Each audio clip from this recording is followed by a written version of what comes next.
جسے زندگی ہو پیاری وہ یہیں سے لوٹ جائے، میرے قافلے میں شامل کوئی کم ظرف نہیں ہے۔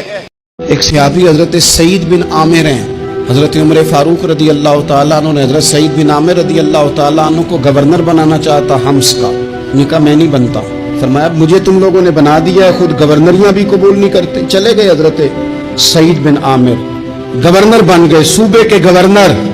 مال غنیمت میں سے کچھ زیادہ مال مدینہ شریف میں جمع ہوا تو حضرت عمر نے مختلف صوبوں سے غریبوں کی لسٹیں منگوائیں۔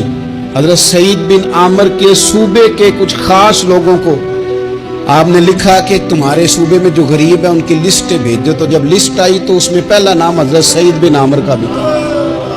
کہا ہمارے گورنر کے پاس پہننے کو کپڑا کوئی نہیں، کھانے کو روٹی کوئی نہیں۔ حضرت عمر بیٹھ کے رو پڑے اور میں تمہارا گورنر بھی مسکین ہے۔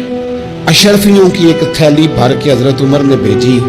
حضرت سعید بن عامر کے پاس جب گئی تو کہنے لگے انا للہ و انا الیہ راجعون۔ آپ کی اہلیہ کہنے لگی خیریت ہے؟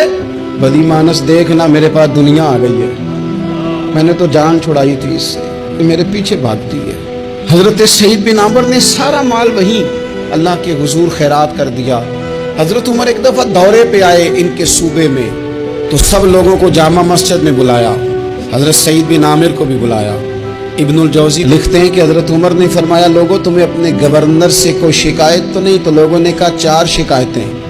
ایک تو ہمارے گورنر صاحب جب شروع میں آئے تھے تو فجر کی نماز کے بعد ہی آ کے لوگوں کے بیچ بیٹھ جاتے تھے، اب اشراق چاشت کے وقت آتے ہیں، سورج پورا طلوع ہو جاتا ہے تو حضرت سعید بن عامر رضی اللہ عنہ آتے ہیں۔ اور دوسری شکایت یہ ہے کہ صرف دن میں ملتے ہیں، رات کو ملتے ہی نہیں۔ اور تیسری شکایت یہ کہ ہفتے میں ایک پورا دن ہوتا ہے ملاقات ہی نہیں کرتے۔ اور چوتھی شکایت یہ ہے کہ کبھی کبھی بیٹھے بیٹھے رونے لگتے ہیں اور بے ہوش ہی ہو جاتے ہیں۔ آپ نے ایسا شخص گورنر بنا دیا جو دیوانہ ہے۔ حضرت عمر نے بلا لیا، قریب بیٹھے تھے، کہا دے سوالوں کے جواب۔ گردن جھکی ہوئی ہے، عرض کرنے لگے امیر المومنین میں نے تو پہلے ہی کہا تھا میں گورنری کے قابل نہیں، میرے والا کام نہیں۔ فرمایا اب تو منصب تمہارے پاس ہے، تمہیں جواب تو دینا ہے۔ حضرت سعید بن عامر کہنے لگے حضور 4 میرے ساتھ مسئلے ہیں۔ فرمایا کون سے؟ حضرت سعید بن عامر کہنے لگے آپ سوال دہرائیں میں جواب دیتا ہوں۔ آپ نے فرمایا سعید لوگ کہتے ہیں پہلے تو سویرے آ جاتا تھا، اب تو اشراق چاشت کے وقت آتا ہے۔ گردن جھکائی، سناٹا چھا گیا محفل پہ۔ تھوڑی دیر کے بعد سار اٹھایا تو داڑھی پہ آنسو گر رہے تھے۔ فرمانے لگے حضور میرے گھر میں خادم کوئی نہیں، بیوی بیمار ہو گئی ہے، میں نہ سویرے اٹھتا ہوں، آٹا گوندتا ہوں، روٹیاں پکاتا ہوں، گھر میں جھاڑو دیتا ہوں، باہر آنے میں دیر ہو جاتی۔ پہلے جواب پر ہی لوگ رونے لگے، آنسو نکلنے لگے۔ حضرت عمر رضی اللہ تعالیٰ عنہ بھی روئے۔ پھر فرمایا کہ سعید تو دن کو ملتا ہے تو رات کو کیوں نہیں ملتا؟ اپنی داڑھی پکڑ لی، کہنے لگے عمر ساری سفید ہو گئی ہے، اب تو لگتا ہے پھل پک گیا ہے، پتہ نہیں وہ کب مجھے کہے گا واپس آ جا۔ میں نے نہ دن مخلوق کے لیے رکھا ہے، رات اپنے رب کے لیے رکھی ہوئی ہے، مجھے تکلیف نہ دی جائے۔ گورنر کی بات کر رہا ہوں۔ پھر کہا سعید یار ہفتے میں ایک دن ملتے کیوں نہیں؟ کہنے لگے عمر یہ میرے رب کے ساتھ پردہ ہے، اسے نہ کھولا جائے۔ فرمایا نہیں آپ بتائیں۔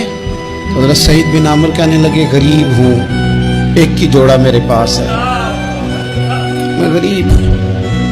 حضرت سعید بن عامر کہنے لگے ایک جوڑا ہے، ہفتے میں ایک دن دھو کے خشک ہونے کو ڈال لیتا ہوں، پھر بیوی کے کپڑے پہن کے بیٹھا رہتا ہوں، کس طرح گھر سے باہر نکلوں؟ میرا پردہ تھا، میں اپنی غریبیاں لوگوں کے سامنے نہیں رکھنا چاہتا، میں جانوں میرا رب جانے، میں راضی ہوں نا اس کی رضا پہ۔ اب تو حضرت عمر ہچکیاں لے کے رونے لگے، فرمانے لگے چل آخری سوال کا جواب ہی دے دے، کبھی کبھی روتے ہو تو بے ہوش ہی ہو جاتے ہو۔ حضرت سعید بن عامر پھر رونے لگے، فرمانے لگے بڑی عمر کا ہو گیا تھا جب کلمہ پڑا تھا، جب وہ پچھلے گناہ یاد آتے ہیں نا۔ میرے سامنے لوگوں نے حضرت حبیب بن عدی کو سزا دی تھی مکے میں، اور میں اس وقت مسلمان نہیں تھا، میں مدد نہیں کر سکتا۔ جب وہ وقت یاد آتا ہے تو برداشت سوچتا ہوں کیسے اللہ کے حضور جاؤں گا۔ دوستو دعا کرنا، یہ وطن جو داتا صاحب کا ہے، جو بابا فرید کا ہے،